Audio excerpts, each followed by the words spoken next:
आज इस press conference में शिरकत करने के लिए आए। मैं आज जो वजीर आजम, प्राइम मिनिस्टर, प्रधानमंत्री ने अयोध्या में आज जो भूमि पूजन में शिरकत की, उसके बारे में अपनी पार्टी की जानिब से इस पर तबसरा करना चाहता हूं। आपसे मेरी गुजारिश है, आपसे एक सवाल है कि पहले अंग्रेजी में बोलूं या उर्दू में बोलूं। देखिए, मैं शुरू से इस बात को कह रहा था कि वजीर आजम को, प्रधानमंत्री को आज के इस भूमि पूजन के फंक्शन में शिरकत नहीं करना चाहिए था, नहीं अटेंड करना चाहिए था। और मैं हमेशा से कहता हूं, आज भी कह रहा हूं, इसलिए कि प्रधानमंत्री, वजीर आजम किसी एक मखसूस या खास मजहब के वो प्रधानमंत्री नहीं है। जो नरेंद्र मोदी की सरकार है उसका कोई मजहब नहीं है। भारत, इंडिया का कोई मजहब नहीं है। आज प्रधानमंत्री ने, नरेंद्र मोदी ने बहैसियते प्रधानमंत्री आज के भूमि पूजन में शिरकत करके उन्होंने जो ओथ लिया था, उन्होंने उसका वायलेशन किया है। उन्होंने संविधान का जो बेसिक स्ट्रक्चर है, सेकुलरिज्म, उसको वायलेट किया है। और तीसरी बात यह है कि प्रधानमंत्री का आज के उस फंक्शन में जाना, आज का दिन हिंदुत्व की कामयाबी का दिन है और सेकुलरिज्म की शिकस्त का दिन है। आज का दिन जो प्रधानमंत्री बहैसियते प्राइम मिनिस्टर वहां पर गए, उनके जाने की वजह से आज का दिन हिंदुत्व की कामयाबी का दिन है, सेकुलरिज्म की शिकस्त का दिन है। बहैसियते प्रधानमंत्री नरेंद्र मोदी आज भूमि पूजन में जाकर जो उन्होंने वहां पर वो जो चांदी का पत्थर रखा, उन्होंने एक हिंदू राष्ट्र की बुनियाद आज वहां पर डाली है। तो आज का दिन सेकुलरिज्म की शिकस्त का दिन है। आज का दिन जमहूरियत की शिकस्त का दिन है। और आज का दिन याद रखा जाएगा हिंदुत्व की कामयाबी के लिए। आज का दिन याद रखा जाएगा मेजॉरिटेरियनिज्म की कामयाबी के नाम से आज का दिन याद रखा जाएगा।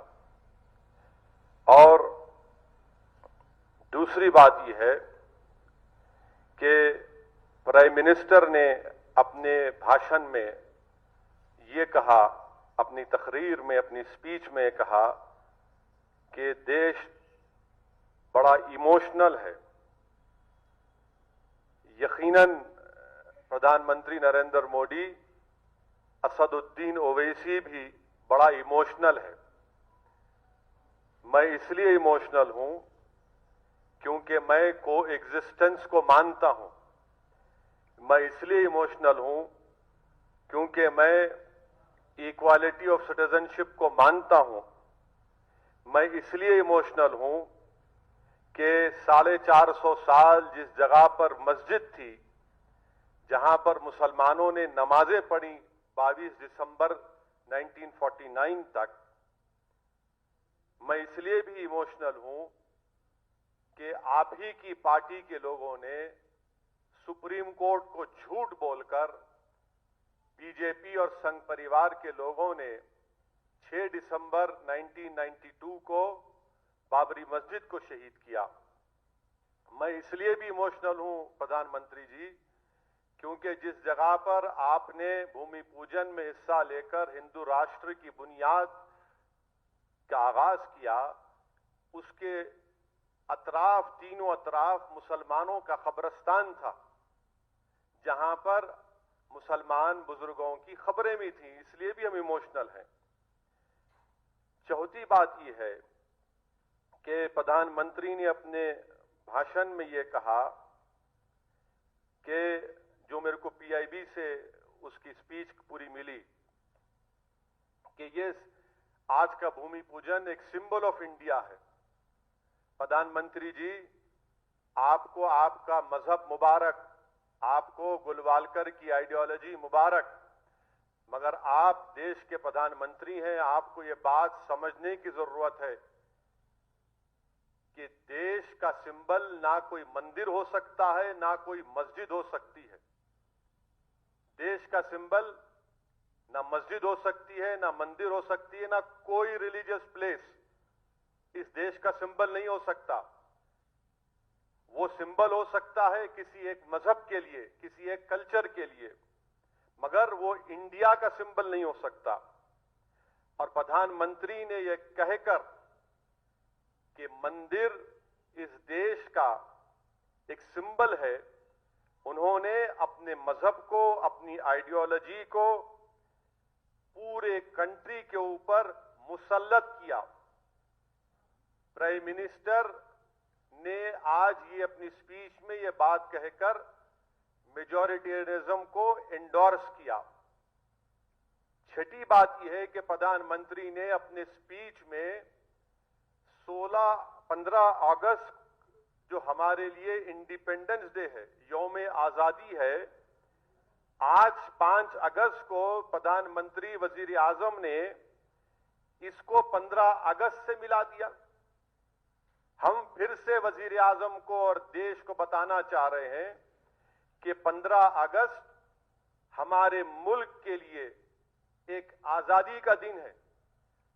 हिंदू, मुसलमान, सिख, ईसाई, बौद्ध सबने मिलकर इस मुल्क को अंग्रेजों की गुलामी से आजाद करवाया और उनको शिकस्त दी। क्या प्रधानमंत्री ये कहना चाह रहे हैं कि 15 अगस्त से मिलाकर कि उनके चाहने वाले, उनके मानने वाले, उनको आज आजादी मिली? किसको शिकस्त दी प्रधानमंत्री, आपने बताइए।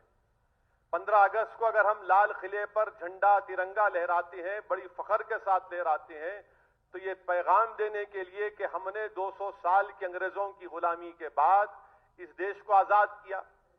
कैसे प्रधानमंत्री फ्रीडम फाइटर्स को, उनकी कुर्बानियों की आज तौहीन की कि आज के दिन को उन्होंने 15 अगस्त से मिला दिया। और कैसे एक टेंपल का मूवमेंट एक मुल्क के बराबर हो सकता है? How can a temple movement be equated to a country? और आखिरी बात यह है, बल्कि लास्ट 2 बात, कि आज के इस फंक्शन में मैंने कहा कि ये हिंदू राष्ट्र और हिंदुत्व की कामयाबी का दिन इसलिए भी है, आरएसएस के चीफ वहां पर क्या कर रहे थे और आरएसएस के चीफ का वहां पर मौजूद रहना और उनका तकरीर में यह कहना कि आज का दिन एक न्यू इंडिया बनाया जा रहा है। कौन सा न्यू इंडिया बनाने की बात कर रहे मोहन भगवत? कौन सा न्यू इंडिया बनाने की बात कर रहे? वो न्यू इंडिया बनाने की बात कर रहे जो हिंदू राष्ट्र होगा, जहां पर माइनॉरिटीज को, खास तौर से मुसलमानों को सेकंड क्लास सिटीजन बनाया जाएगा और मुसलमानों की जिंदगी और मौत का फैसला अक्सरती तबके के गुडविल पर होगा। यह मोहन भगवत का पैगाम है। और आखिरी बात यह है कि आज का दिन इन सेकुलर, नाम निहाद सेकुलर पार्टीज के लिए भी, उनके लिए, उनके तमाम secular, so called secular parties और खास तौर से कांग्रेस पार्टी, इन्होंने एक आइडेंटिकल एक बयान दिया। क्या दिया? कि ये आज का दिन एक सिंबल ऑफ ब्रदरहुड है, सिंबल ऑफ ब्रदरहुड है। मैं इन तमाम सेकुलर पार्टीज से, जो अपने आप को सेकुलर कहते हैं, और मैं तो कम्युनल में ही हूं, पूरे भारत में अगर कोई कम्युनल है तो हम ही है, इसका मैं इकरार भी करता हूं। मैं इन तमाम सेकुलर पार्टीज से, कांग्रेस पार्टी से पूछना चाहता हूं कि आज का दिन कैसे ब्रदरहुड का सिंबल होगा, बताइए। जबकि ये राम मंदिर का मूवमेंट, हजारों की तादाद में भारत के सिटीजन्स की मौत हुई कम्युनल राइट्स में, ये मूवमेंट एक मस्जिद को शहीद कर दिया गया मूवमेंट में, फिर वहां पर मेकशिफ्ट टेंपल बना दिया गया कि इसको ब्रदरहुड कहते हैं आप। और क्या गुडविल ब्रदरहुड उसी वक्त पैदा होगा जब इंसाफ होगा? जब इंसाफ नहीं होगा तो गुडविल ब्रदरहुड कहां पैदा होगा? और मुझे तो आप अनइक्वल बना दिए मुसलमानों को, तो अनइक्वल कैसा ब्रदर होगा आपका, बताइए। ये 7 अहम पॉइंट्स मुझे आप तक बताना था।